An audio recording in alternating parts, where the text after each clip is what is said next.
పూర్వకాలం అడుక్కునే వాళ్ళు వచ్చేవారు, అమ్మా మాదా కమలం అనేవాళ్ళు.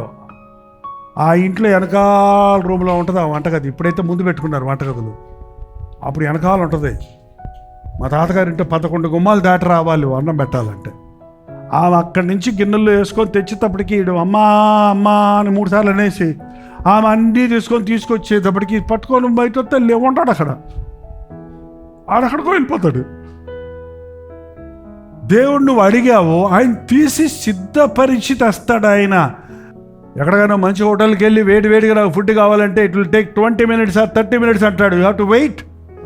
నాకు వెంటనే కావాలంటే పొద్దున్న పెట్టమంటావు అని అడుగుతాడు.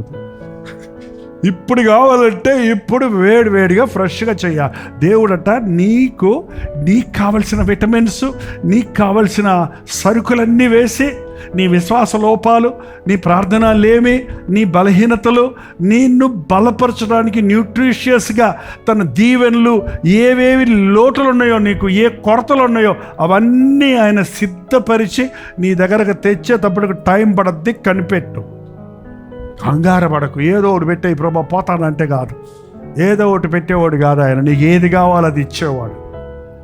నువ్వు అడిగింది ఎంత జైనువైనో, నువ్వు అడిగింది అంత అవసరమో, నీకేం కావాలో ఆయనకు తెలుసు. అందుకని కనిపెట్టు. దేవుని సన్నిధిలో కనిపెట్టే time, waiting time is not a wasting time.